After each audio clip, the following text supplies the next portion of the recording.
Olá!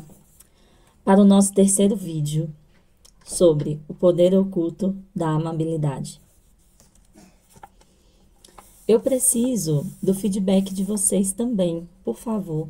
Me digam se está sendo claro, se está fazendo sentido, se os exemplos que eu dou trazem para a vida prática, tá? Por favor, preciso desse retorno. Se gostarem, compartilhem. Sempre tem alguém que, quando a gente está assistindo um vídeo, a gente pensa, nossa, aquela pessoa precisava ouvir, né? Então, por favor, compartilhem, tá? E aqui, seguindo o nosso livro, eu estou na página 22. A amabilidade estanca a torrente da ira, arranca o ferrão do fracasso e encandece a nobre ambição. Ela ergue o infeliz, reconduz o extraviado e segue os passos do nosso Senhor. Muitas vezes, quando a gente se depara com uma pessoa difícil e a gente pensa assim, eu não sei mais o que fazer.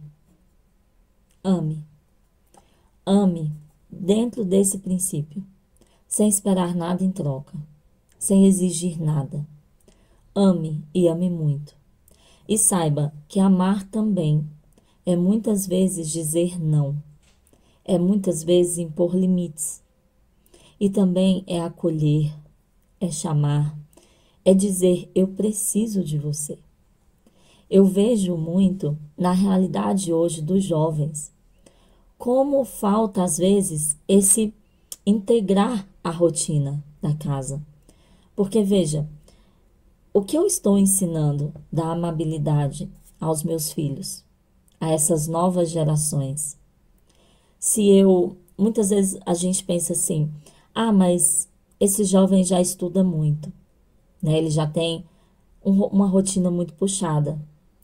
Mas existe sempre uma vontade, um desejo, existe um sentido na vida, em se sentir pertencente àquela família, em saber que para além do estudo, para além destas questões, existe um lugar na vida de alguém que é insubstituível. Só uma pessoa preenche. E nesse sentido, que aquela pessoa, que aquele jovem, aquela criança, faça parte da rotina daquele lar. E que ela perceba que quando ela extrapola o que é obrigação dela, ela gera alegria no coração dos outros. Então, quando uma criança, a gente dá uma tarefa, arruma seu quarto, guarda o sapato, separa a roupa para lavar, e a criança, para além do que foi pedido, ela faz outra coisa, nós devemos reforçar e agradecer e mostrar àquela criança como é bom extrapolar aquilo que me é pedido, como é bom transpor, né, aquela obrigação diária e a importância de fazer sem a reclamação, porque a partir de uma certa idade, nem é tanto assim, até uma criança consegue perceber que se ela tem uma obrigação, se aquilo é uma rotina, ela pode escolher fazer reclamando ou sem reclamar. E que sem reclamar, aquilo vai deixá-la muito mais feliz. E ela vai se sentir muito, muito melhor de estar fazendo aqueles hábitos, de estar atendendo ao chamado dela, cumprindo o seu dever, tá? Então, a amabilidade, ela ela varre para fora toda a ira, todo o ferrão do fracasso. E é como uma luz incandescente que brilha e brilha muito mais forte. Muitas vezes a amabilidade não é cultivada porque as pessoas desconhecem o seu valor. Existem pessoas caridosas, misericordiosas e abnegadas, que, no entanto, não são amáveis. A amabilidade é um dom pouco cultivado, até mesmo entre as pessoas mais devotas. Algumas vezes a devoção pode se contaminar com certo egoísmo espiritual, que vai obstruindo a amabilidade. É algo que exige muita vigilância. E aqui, nesse sentido, talvez seja muito mesmo, talvez não, é muito difícil manter essa amabilidade. Mas, se eu colocar pequenos lembretes, quadros com frases que me lembrem, me recordem da amabilidade, e se eu colocar sempre uma meditação no início do meu dia, que vai me fazer lembrar do poder que só cabe a mim distribuir de maneira gratuita, genuína e totalmente sem necessidade de reconhecimento, mas lembrando que o reconhecimento que eu dou ao próximo também gera nele algo de muito bom, a gente pode ir mudando a nossa vida e meditando cada dia mais, aquilo vai se tornando cada vez mais parte de nós.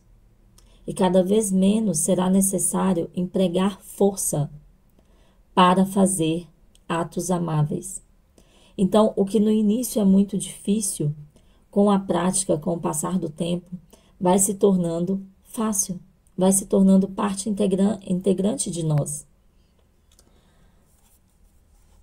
As regras aqui, torne-se um membro da fraternidade da amabilidade. Não é preciso fazer nenhuma inscrição. Não há dirigentes, nem reuniões e nem taxas. Você só precisa decidir pertencer a ela e começar imediatamente a cumprir as suas regras. E as regras são simples: 3 pequenos nãos e 3 pequenos sims. Então, papel e caneta, vamos anotar. Nãos. Não fale mal de ninguém.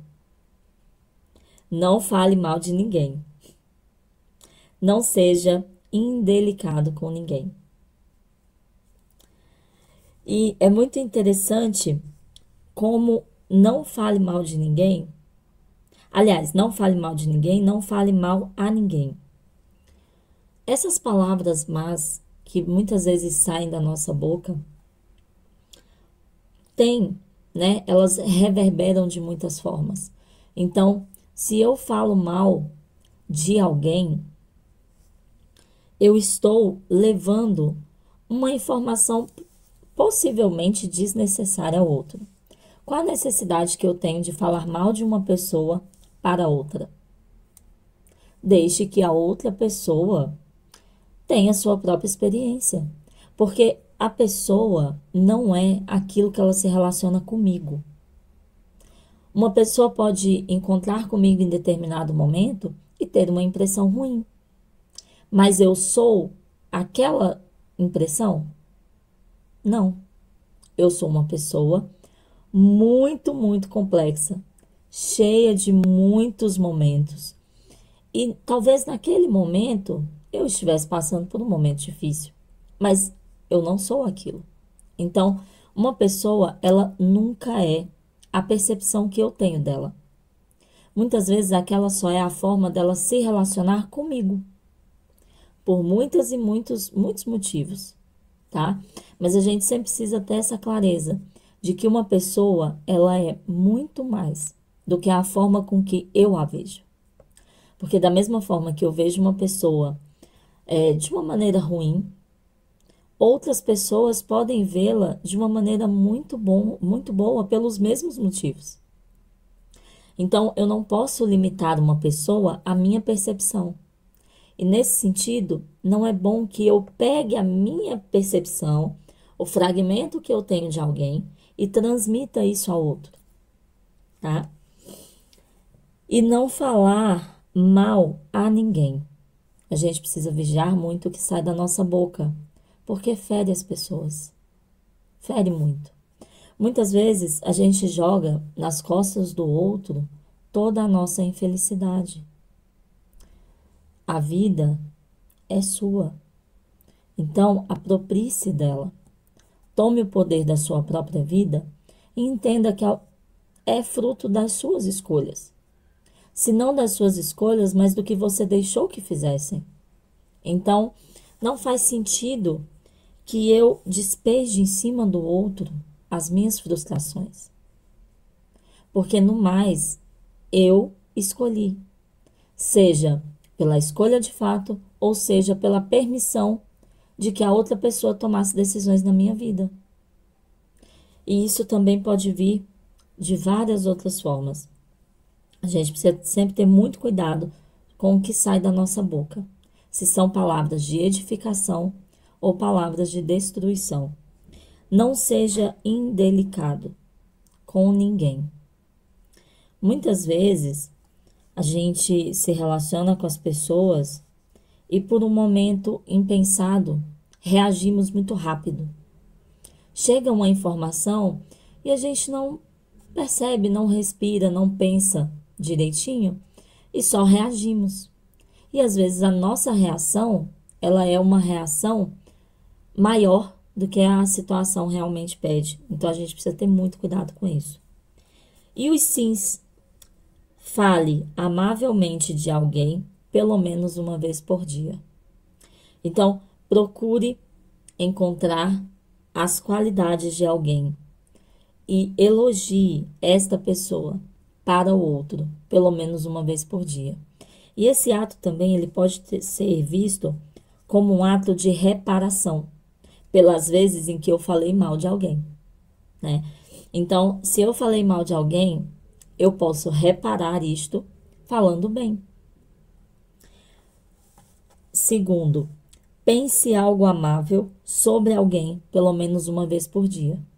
Muitas vezes no nosso pensamento a gente só fica remoendo aquilo de ruim, mas com algum esforço, e olha que nem precisa ser muito, nós conseguimos lembrar de algo bom que aquela pessoa tem, porque todo mundo tem algo de bom. Ninguém é só mal. Então, buscar esse algo de bom, pelo menos uma vez por dia, sobre alguém, principalmente se eu percebo que eu estou pensando mal. Quanto mais eu faço esse exercício, mais ele vai ficando fácil.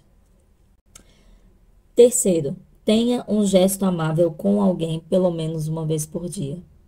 Então, aqui é trazer a amabilidade para a realidade. Trazer isso que estamos conversando, que estamos vendo, para a vida concreta. Caso você se descuide da amabilidade, faça um breve ato de contrição. Por exemplo, perdão, Jesus. No fim do dia, é muito interessante que a gente faça um pequeno exame de consciência, principalmente agora voltado para a amabilidade. Então, Senhor, qual foi o bem que eu deixei de fazer hoje? Quais foram os bens que eu deixei de fazer hoje? Né? E sempre vai ter alguma coisa, por mais que você ache que não. Então, eu acredito que esse pedido de perdão, pelas vezes que eu não fui amável, precisa ser um exercício diário, dentro da nossa oração. Peça desculpas, se for possível. Então, sempre que houver este ato de descuido, peça desculpas. Não dói. Não dói de verdade. E vai causando em nós uma transformação muito boa e muito bonita, que é a transformação interna. E o pedido de desculpas, ele não é para o outro, ele é muito mais para quem pede. Então, quando eu peço desculpas, a outra pessoa se sente bem, se sente muitas vezes amada, se sente acolhida. Mas aquele pedido de desculpas, ele é muito mais benéfico para mim do que para o outro. Porque os frutos que vão sendo colocados ali na minha alma vão fazer um bem enorme. Faça uma pequena oração pela pessoa com quem você não foi amável. Por exemplo, Senhor, abençoe a pessoa tal. E desejar sempre que aquela pessoa conquiste coisas boas e que principalmente esteja dentro dos caminhos de Deus. Isso é até uma fórmula da oração infalível.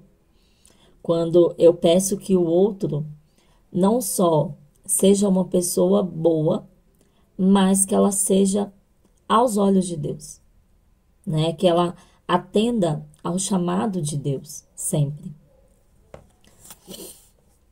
A cortesia é uma demonstração de amor e respeito. É um dever de caridade ser cortês com os outros.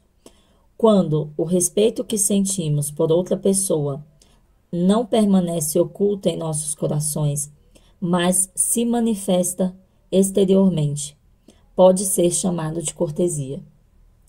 Então, aquela cortesia que muitas vezes é esquecida no nosso dia a dia, de abrir uma porta, deixar a pessoa passar, oferecer algo e estar ali de maneira muito disponível para atender, né? São Paulo exige em termos inequívocos que honraremos o nosso próximo.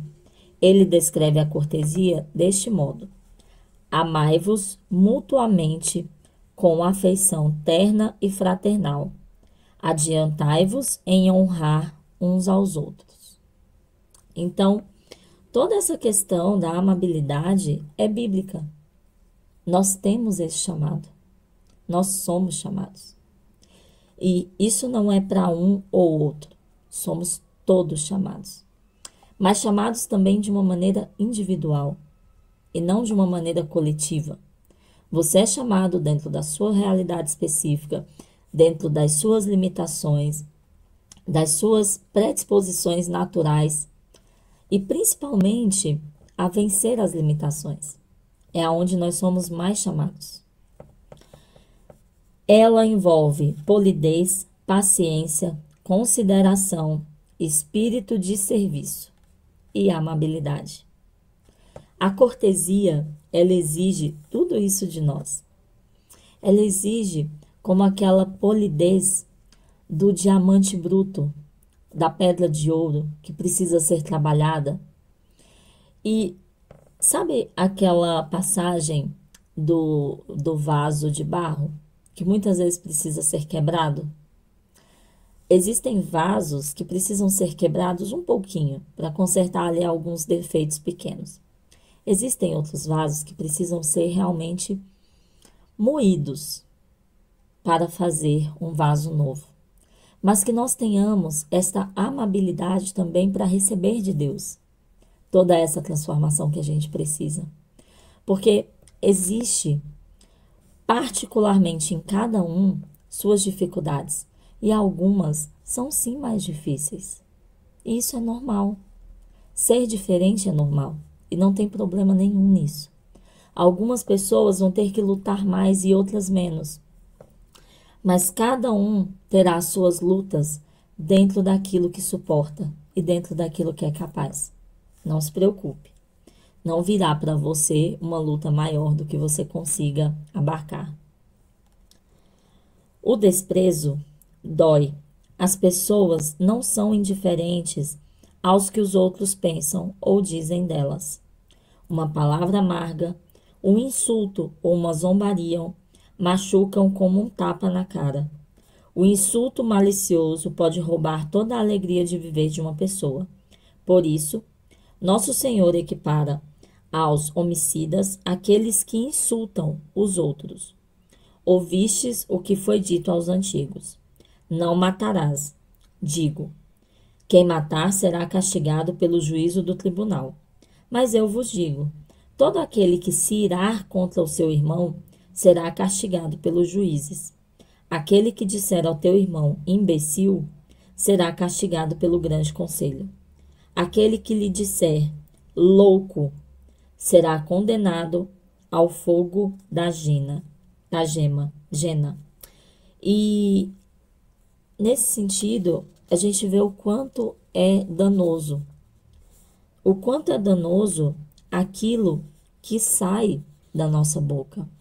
E o quanto é danoso os atos impensados de desprezo com o outro. Não sejamos indiferentes, porque estamos desprezando uma pessoa. Por aquela pessoa também Deus criou o universo.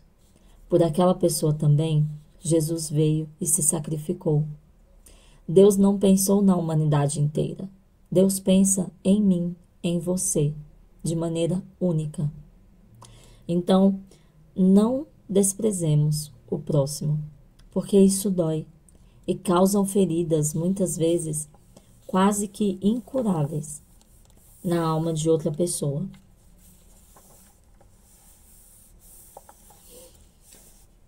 A honra que os outros nos prestam em palavras ou atos aumentam a nossa alegria de viver.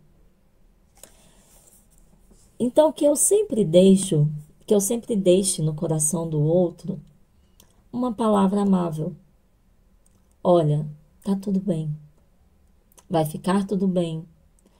As coisas vão se resolver, né? E também lembrando que muitas vezes há situações que não necessariamente passam, mas nós nos tornamos mais fortes para vivê-las. E que eu possa também ser um pouco desta força que o outro precisa. Que eu possa também ser um pouco deste alívio. Quando tem alguém doente ou alguma pessoa limitada, e muitas vezes você diz assim: olha, se precisar de mim, pode chamar. Mas será que eu preciso esperar o chamado do outro? Será que, sabendo que a pessoa naquele momento tem aquela limitação, será que eu não posso simplesmente chegar e atender? Isso pode ser gestos simples, muito simples. Se a pessoa não pode ir ao supermercado, talvez você ligue do supermercado e ofereça. Pergunte o que faz falta, o que a pessoa precisa. Você pode chegar na casa de alguém e aquela pessoa está mal naquele dia e ela não conseguiu, às vezes, lavar a louça, fazer coisas simples. Se você tem essa disponibilidade, sirva, ajude. Coloque em prática tudo o que estamos dizendo aqui. As saudações, a hospitalidade, a simpatia, as manifestações de compreensão, na alegria e na tristeza alheia. Toda a vida das comunidades humanas é regulada por esse código. A lei do amor aponta nessa direção. Sabe quando às vezes você vê uma pessoa e essa pessoa não acena, não diz nada, né? A pessoa finge que não te viu. Isso é um ato ruim, porque aquela pessoa passa a impressão de que o outro não é importante. Olha, eu te conheço, mas eu não quero nem te cumprimentar. Então eu vou fingir que eu não vi. Não faça isso. Isso é muito, muito triste e pode causar uma tristeza naquela pessoa. Poxa, eu sou tão insignificante que nem aceno, nem um bom dia, nem uma palavra amável eu mereço, tá? Não deixemos essa marca na vida de outras pessoas nunca. Hospitalidade e simpatia. Então, que a gente sempre receba bem as pessoas em nossa casa. Que as pessoas, ao chegarem, ao encontrarem conosco, elas sintam o acolhimento e não sintam como um incômodo. Gente, se uma pessoa me incomoda, eu estou precisando ver quais são os problemas que eu estou tendo para lidar com isso. Porque uma pessoa não deveria me incomodar. Foi por essa pessoa que Jesus fez o que fez. Então, essa ideia de singularidade, de que cada pessoa é muito difícil e tem, né, toda aquela questão do pecado. Nós somos, à mesma medida que somos miseráveis, pecadores e etc., sempre temos uma tendência a não ser bons. Nós temos também uma dignidade enorme diante de Deus. E que eu não perca essa oportunidade de perceber a dignidade do outro. Porque sempre no outro é Cristo que passa. Por mais que esse outro seja difícil, é Cristo que passa. Então, seja o máximo amável possível. Receba. Tenha essa hospitalidade como uma forma de tratamento com o outro. Tenha essa hospitalidade até mesmo na rua, quando alguém te encontra. E às vezes quer contar alguma coisa, repartir alguma coisa, talvez uma dificuldade. Mas seja hospitaleiro em acolher aquele momento. Seja hospitaleiro em perceber aquela necessidade e, se você puder, né, se estiver dentro da sua possibilidade, pare para ouvir um pouco. Preste atenção. Tenha essa simpatia e essa compreensão para com o outro. Todos merecem a sua cortesia. Temos que honrar não apenas aqueles que estão acima de nós, não apenas os nossos iguais, mas uns aos outros, como diz São Paulo. Ninguém deve ser excluído da lei universal de honrar uns aos outros. Então, muitas vezes é mais fácil para nós honrar quem está acima de nós. Olhar, entender que aquela pessoa alcançou coisas que nós ainda não alcançamos. E isso é ótimo. Aqueles que estão também iguais a nós, é mais fácil. Mas e os que não estão? Onde estou eu para descer na miséria de cada um e dar a mão, e olhar, e entender e acolher com amabilidade? A cortesia é sobrenaturalizada quando você se lembra de que Cristo considerará tudo o que você fez aos outros como tendo sido feito a Ele. Então, só mais uma vez, é Cristo que passa. Porque tudo o que fazemos ao próximo, Cristo receberá como feito a Ele mesmo, principalmente aos mais pequenos, aos mais indefesos, marginalizados e esquecidos. Não deixe passar essa oportunidade de ser amável.